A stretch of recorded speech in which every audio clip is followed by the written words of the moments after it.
Yeah. Arsene, can you just give us the latest on the injury situation? Obviously, there's 3 players who are out. Van Persie, Fabregas, Giroud. What's the latest with them? They all fit tomorrow?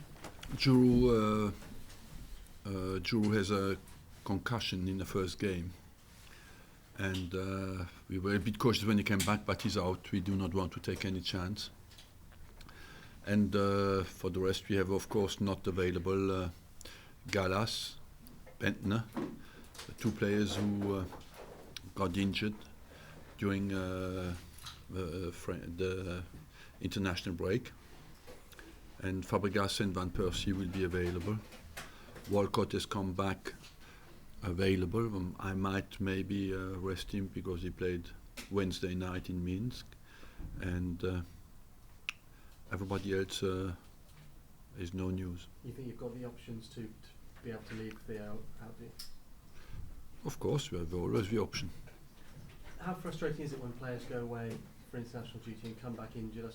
Rafa Benitez yesterday was suggesting a 2. It is frustrating, but I'm not frustrated because I know before they go that statistically you lose a player. I forgot to speak about Sanya, who I hoped was capable to play, but he's out as well.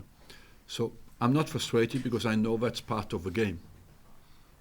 When they go on international duty, the only thing I believe that's a new start, and that's a real start of the season, because there is now no big interruption anymore of the season, and it looks like to me there's a new championship starting.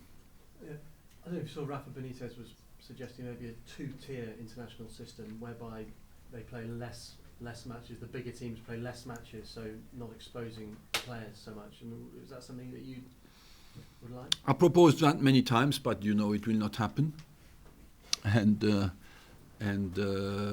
that I believe that the qualifiers they will respond to you that it is a privilege for the smaller countries to play against the bigger countries. That's why they do not want to go into this system. I even believe that the qualifiers will have less signification, especially for the European Championship, because they will qualify 24 teams, knowing that you have only 53 countries.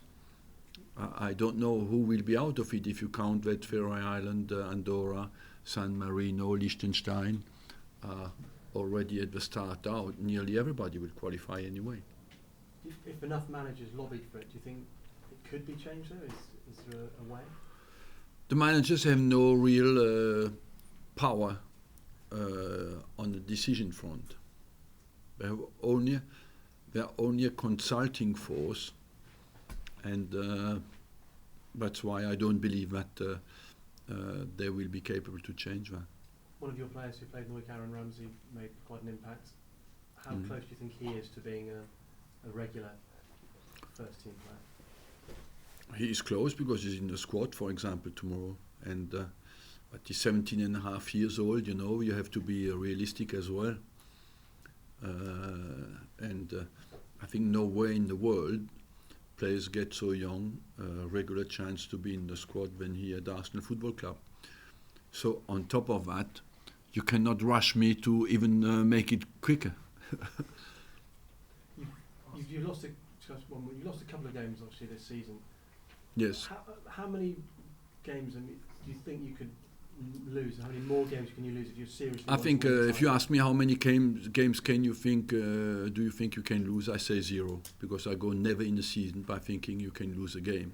But we have lost 2, and we are in a position, we have given ourselves a handicap, but I still think it's manageable to get back to the top, and I want to lead this team knowing that there's not a lot of margin of error left now, but we still think we can do that. Okay.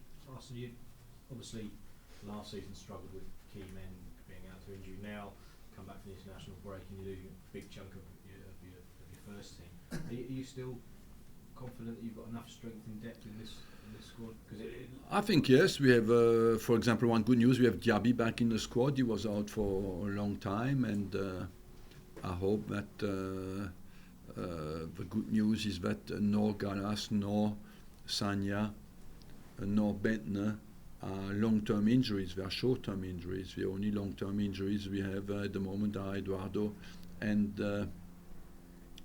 of course Thomas Rosicky. And is it a chance now maybe for these players coming in to to give you a selection headache when the other guys are fit again? The headache is always welcome. You have one anyway, so it's better you have it with everybody available.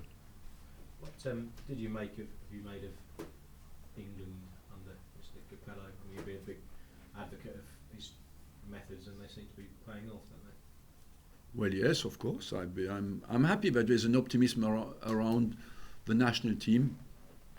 You know better than I that in England it's or euphoria or depression, So I believe at the moment I prefer to see the country with euphoria, and but as well you have to think that it is normal that England beat Kazakhstan at home, and it is not abnormal that England beats Belarus.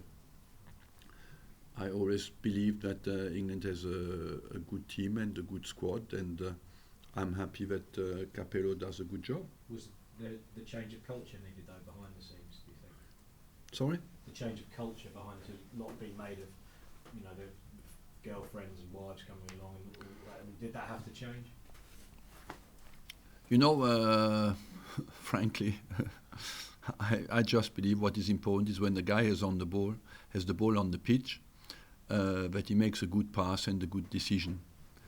If that is related with the long heels or the short heels the girls wear in the street, I'm not a great fan of that, and I don't think that has anything to do with football. And just one more on England from me. Is David Beckham likely to be joining you again for a training session? Sorry? David Beckham likely to be joining you again for a training session? Is that? I haven't heard about that, no. I mean, obviously he's been here before. That's something. He is always welcome back because his behaviour was spot on, top level professional, and I think he earned a lot of respect here. Looks like Mikhail Silvestre could make his debut tomorrow from the team. Come to the game, you will see. If he does, talk about him a little bit. What are his qualities? Is he ready? I mean, he's been injured. Is he ready to fill in for Williamson? He is ready to compete for a place, yes. He's ready to play. And obviously Arsenal have conceded, a lot's been made about the set-piece problems. Is he somebody who can solve that, do you think? I believe he can help us to solve that because he's a committed player and he's good in the air and he throws his body in where some other people don't do it. And I am convinced that he can give us on that front something that is needed in the team. Just looking a bit further ahead, if we may, to the Champions League fixture for next week. How important is it to secure early qualification in relation to taking the pressure off in the Premier League? Well, for us it's important to be consistent first, and I believe to go to Turkey and win would be improve confidence of the squad, because our confidence had been hurt a little bit recently. We responded well with Porto, we responded quite well with Sunderland, and we want now to move on and show. We have shown great promises in the first part of this league, but we want to add to that consistency now. There's going to be some decent atmosphere there, isn't it, in Turkey? Well, the atmosphere, it's like with when you speak about the girls. I think in football, you never have to look to any excuse. Is it the first one is a little bit ridiculous, and the second one for me less, but it's still not an excuse, because when you're on a football pitch, you have personality, you're top level man, you play the game you can play, and people shouting or not around. For me, that's not very important. Okay, last one here, please. Yes, just want to talk a bit about Nicholas Brenton. I know he's injured, but looking a bit forward, he's coming closer and closer to a starting position. Yes. What do you see as Niklas Bender's big forces, and what does he need to improve in order to get this regular starting place? I think he is a player who understands the game, who has fantastic physical qualities, good combination of speed, power, and height. He still is as well a collective player. He likes to combine with other people. He wants to improve. His attitude is good. He needs still to improve in his finishing on his first touch, because you can always do that. But I'm quite impressed by him. Okay, guys. Yeah. Thank you.